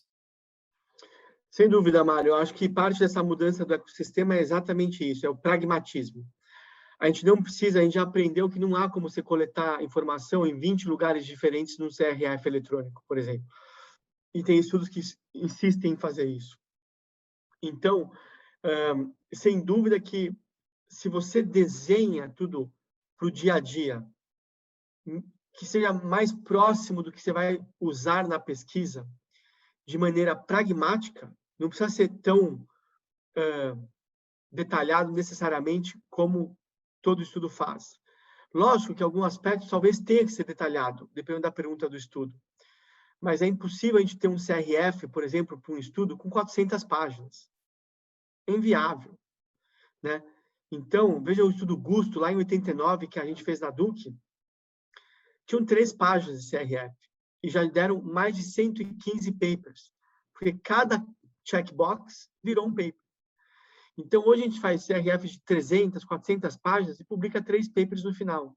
Quer dizer, não está certo, a gente está coletando muito lixo, muita coisa ruim para justificar os preços estratosféricos de um estudo clínico. Então, eu acho que o futuro é sim o pragmatismo, é sim selecionar os dados a serem coletados de maneira mais simples, mas não simplória, de maneira pragmática. E aí, Mário, vem o grande segredo, que vai ser quem vai ganhar o jogo do século XXI, Mário, na minha opinião, vai ser o grupo que conseguir, ou o país que conseguir, transformar dados em informação. Dados e informação que seja actionable, ou seja, que a gente possa tomar uma conduta em cima delas. Dados, todos têm, em maior ou menor, prontuário eletrônico ou não, modelo A, B, C, com prontuário manual, todos têm dados. Todo mundo tem dados. Mas se eu falar para você, falar assim, pega esses dados e me transforme em informação imediata e que possa gerar uma ação minha, isso quase ninguém tem hoje no mundo e estão todos atrás disso. Então, se a gente conseguir transformar dados em informação que sejam acessíveis rapidamente e passíveis de uma conduta, quem conseguir fazer isso, Mário, vai ganhar o jogo não apenas do ponto de vista da pesquisa, não apenas do ponto de vista da assistência, mas vai ter o sistema perfeito no hospital, ou na cidade, ou no país, onde for que seja isso. E é muito difícil isso, porque quando eu falo dados integrados. Integrar dado clínico, com dado de imagem, com dado de eletro, com dado de sangue. Então, esses dados enormes que todos nós temos, como nós podemos integrar em informação acessivelmente rápida e que gere uma conduta? Esse é o grande desafio desse século, na minha opinião, Mário. E se a gente fizer isso, vai ser muito mais fácil fazer os ensaios pragmáticos que você se referiu. Ok, Renato. Tem uma pergunta aqui do chat, Renato, que eu acho que é interessante. A Associação Baiana de Medicina, ela cada vez mais tem o estudante de medicina e as ligas inseridas no contexto do próprio DNA da sociedade. E cada vez mais nós estamos estreitando os laços com os nossos estudantes. E tem uma pergunta aqui da Marília Santos: como os estudantes e as ligas acadêmicas podem se inserir nesse meio de pesquisa e nessa linha colaborativa, né? O que é que você sugere para o futuro jovem médico, né? Como é que o estudante ele já pode começar a vivenciar esse mundo da pesquisa? É um tópico para uma outra aula, Nivaldo, porque realmente é muito amplo que tem que se falar a respeito disso, mas eu vou resumir aqui numa única palavra: mentoria. Ache um mentor na sua vida, porque a vida acadêmica não existe sem mentoria. E não tem como um aluno ou um residente saber quais são os caminhos da pedra se a gente não tiver bom mentor. Uma pesquisa recente foi perguntado para os maiores líderes da cardiologia quais são os elementos importantes para o seu sucesso. E todos, sem exceção, mencionaram o papel da mentoria no seu sucesso. Então, isso é um tópico para uma outra aula, tem aspectos importantíssimos nisso, as pessoas sabem o como os alunos são importantes para mim, mas se eu pudesse resumir aqui rapidamente para essa pessoa que fez essa pergunta, eu diria o papel da mentoria. Ache um mentor correto. E lembrar que o mentor tem que ser um mentor e não um tormentor. Não pode tormentar o aluno. Tem que ser um mentor que toque o coração do aluno, que faça com que aquele aluno desperte para a vida acadêmica, para a ciência, para a academia, para a parte assistencial e seja uma melhor pessoa, um melhor médico, um melhor profissional antes e depois de conhecer aquele mentor. Esse é o sucesso em qualquer estágio da nossa carreira acadêmica.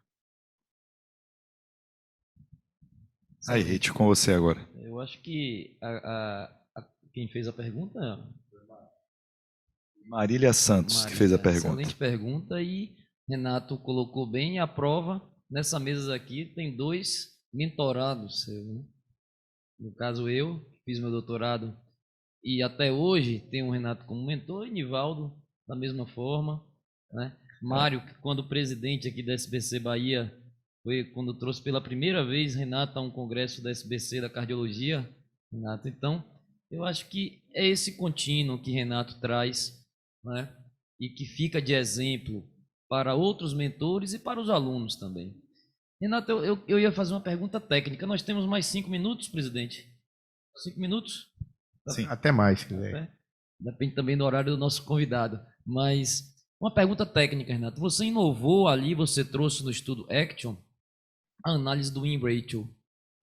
Você poderia dar uma palavrinha sobre essa análise, já que a gente vai continuar a semana falando aí, aprofundando mais nas questões das análises estatísticas, da busca da montar um estudo clínico ao longo dos próximos dias. Mas essa questão do win ratio foi bem interessante. Por que você escolheu o win ratio? Quando escolheu o win ratio? Rich, na verdade, essa é uma outra pergunta para também uma outra aula com mais calma, mas rapidamente, o win ratio é uma metodologia mais recente, só tem 10 anos aí de desenvolvimento pelo meu amigo Stuart Pocock, que é um dos maiores estatísticos do mundo, da Inglaterra.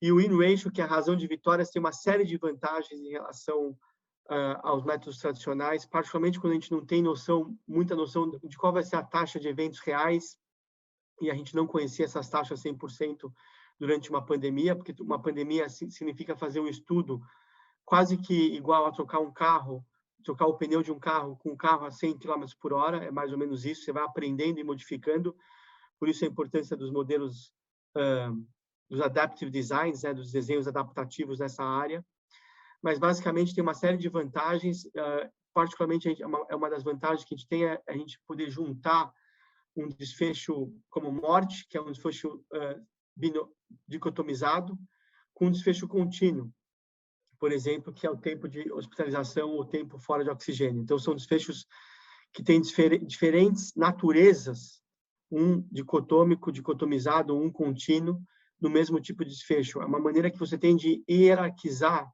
os desfechos. É uma maneira que você tem de se preocupar menos com a razão de proporção, que tem que ser contínua ou consistente ao longo, quando você quer a proportional hazard assumption, que você geralmente usa a metodologia tradicional e ela é menos relevante, não é que ela não seja, mas ela é menos relevante na análise de win ratio. Então, essas são algumas das vantagens desse método, além do que ele é mais intuitivo, né? Porque, na verdade, a gente tem aí uma intuição de mais vitórias é melhor. Então, você, na verdade, não está jogando... Você não está fazendo só o time to first event, não é só o primeiro evento que está sendo contado, você está comparando todos os doentes contra todos os doentes, como se fossem jogos de futebol, e contando o número de vitórias para os desfechos que você quer. Então, ele é até mais intuitivo, porque quem ganha mais significa que se deu melhor, então quem morreu menos, ganha. Quem ficou menos tempo no hospital, ganha. Quem ficou menos tempo no oxigênio, ganha. Então, de certa forma, ele é até mais intuitivo do que o próprio razão de risco, que é o hazard ratio, que não é necessariamente tão simples.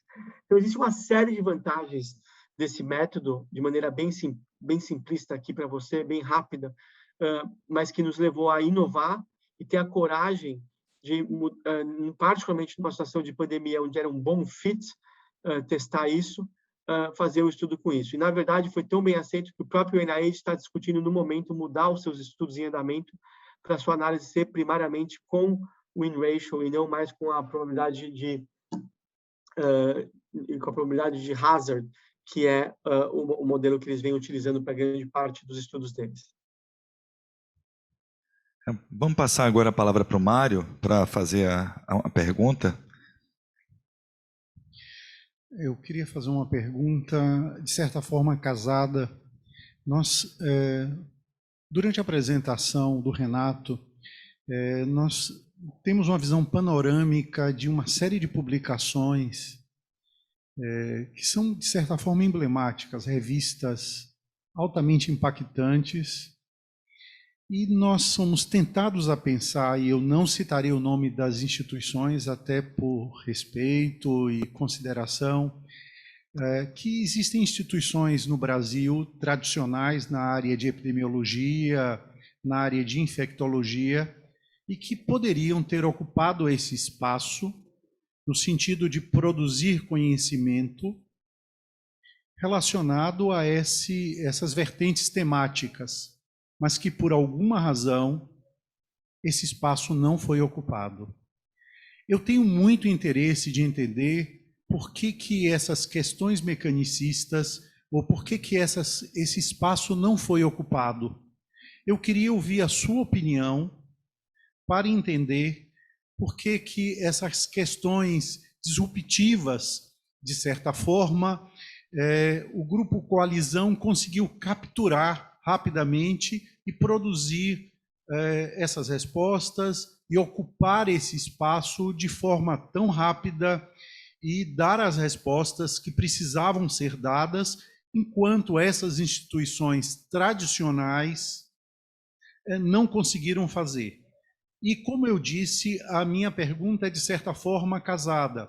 Quando nós olhamos agora de uma forma mais ampla e olhamos, por exemplo, a OMS, o próprio CDC, nós ficamos olhando, de certa forma, perplexo em relação à pandemia e ficamos com uma sensação de que essas instituições talvez não tenham funcionado dentro das expectativas que talvez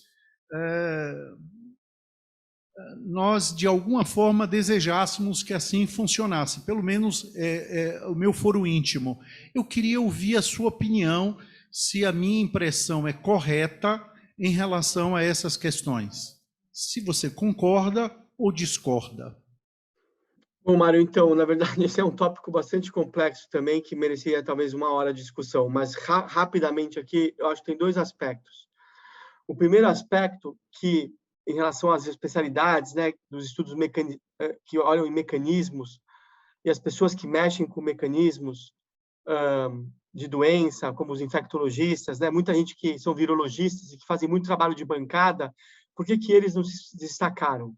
Porque, na verdade, Mário, uma tentação que acontece, que não deve acontecer, é o seguinte: pesquisador clínico dá resposta clínica e não dá resposta de mecanismo.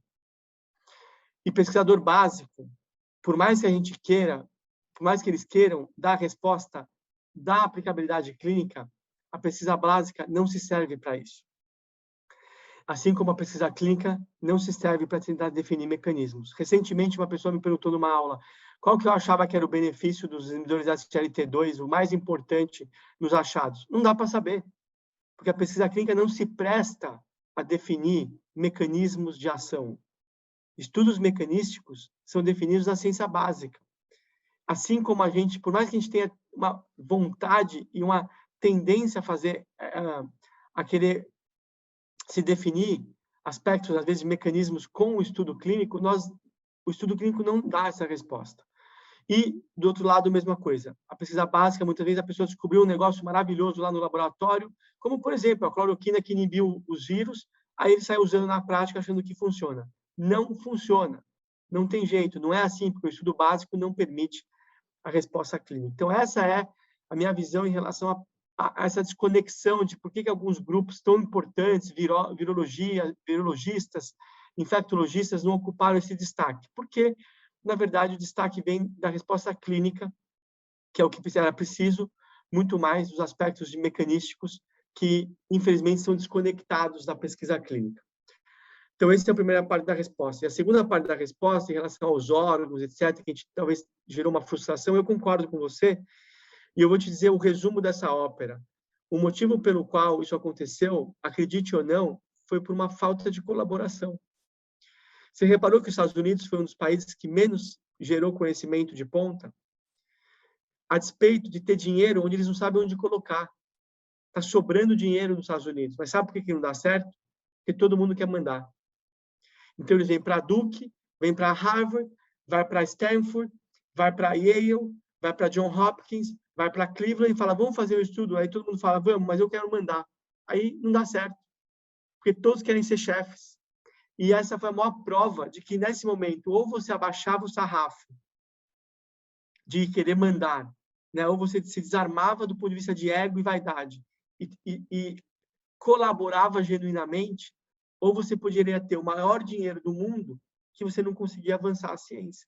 Então, na minha opinião, esse foi o grande motivo pelo qual os Estados Unidos derrapou, porque ele tinha muitos centros bons, muitos chefes, muito cacife para pouco índio, com muito dinheiro e sem uma colaboração verdadeira que não é o perfil americano, porque o perfil americano é competitivo, é ganhar, aplicar para aquele grant. Qual é a faculdade que vai ganhar o grant? É uma faculdade que ganha, não são 4, não são 10. Então, a falta do espírito colaborativo, na minha opinião, fez com que os Estados Unidos derrapasse e, consequentemente, os seus órgãos, que confiam muito nos seus dados internos para tomar decisão, ficassem derrapando também. São inúmeras perguntas, inúmeros elogios, mas não seria diferente diante do brilhantismo do professor Renato. Ficaríamos horas aqui aprendendo com o professor Renato, mas o tempo é finito. Eu vou aqui passar a palavra para o presidente da Associação Baiana de Medicina, Dr. César Neves, para encerrar essa noite brilhante do nosso congresso, 16º Congresso da Associação Baiana de Medicina. Bem, nessa noite tivemos uma excelente conferência, uma bela discussão.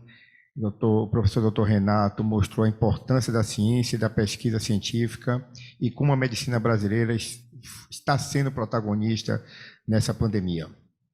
É com muito orgulho e grande satisfação que encerro essa noite, agradecendo a presença brilhante do professor Dr. Renato Lopes, os debatedores Nivaldo, Rite e Dr. Mário Rocha. Quero agradecer também a nossa diretora científica, a doutora Cláudia Galvão, que infelizmente não pôde estar presente, estaria coordenando essa mesa, mas por um problema de última hora, totalmente justificado, não pôde estar presente. Obrigado, Cláudia. E eu expresso mais uma vez o nosso imenso orgulho de realizar esse evento. Espero que todos tenham gostado, porque amanhã vai ter mais, nas próximas 2 noites. Vamos realizar amanhã uma mesa redonda sobre estratégias para a construção da pesquisa e busca de evidências. Teremos como palestrante Dr. Raimundo Paraná e Dr. Álvaro Cruz. Amanhã o congresso vai se iniciar às 19h30. E como tudo é dinâmico, a gente estava discutindo aqui, então aí vocês estão vendo, para salvar essa data, já está certo o ISTA, e mais uma vez, obrigado ao Dr. Renato, ao professor Dr. Renato Lopes, por essa cooperação com a Associação Baiana de Medicina, trazendo o ISTA para aqui, para a nossa associação. E o ISTA a data já está marcada, vai ser no dia 30/10, um sábado, e futuramente a gente vai divulgar toda a programação, só ficar de olho no nosso site e nas nossas redes sociais que a gente vai estar divulgando isso. E, por fim, agradeço a presença de todos e uma boa noite e até amanhã à noite. Obrigado. Obrigado, pessoal. Tudo de bom.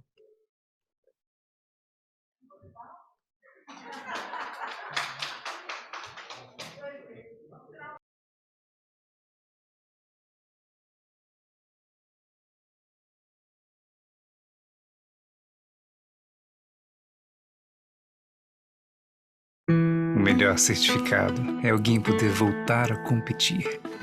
É ouvir a risada de quem você nem conhecia. É voltar a receber um abraço. Em 40 anos, milhares de mineiros certificaram a rede MaterD de saúde. Agora, o certificado é outro. Toda a rede tem o selo JCI, o mais importante do mundo para hospitais. Isso garante que seguimos os padrões mais exigentes para você ficar bem.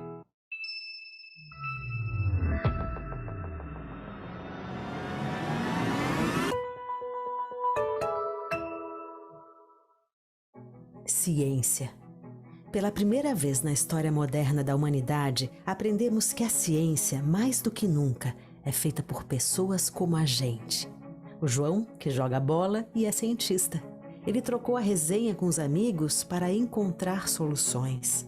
E a Lídia, que é maratonista e substituiu os treinos para correr mais rápido na busca de resultados.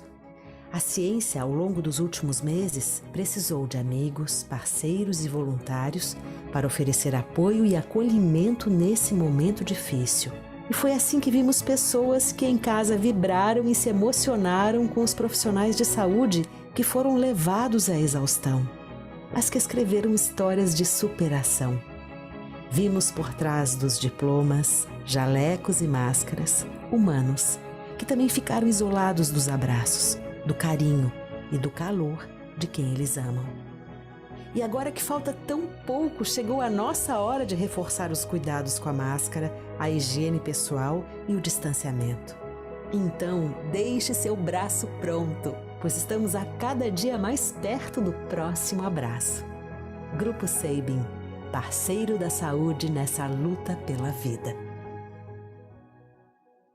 255 milhões de reais. Esse é o total que a Credicom distribuiu para seus cooperados nos últimos 8 anos. Seu banco já dividiu ganhos com você? Na Credicom, quanto mais você usa produtos e serviços, mais participa dos resultados. Abra uma conta e vem ser dono também. Cooperar é bom, superar as expectativas é Credicom. Sicoob Credicom, bons resultados o tempo todo.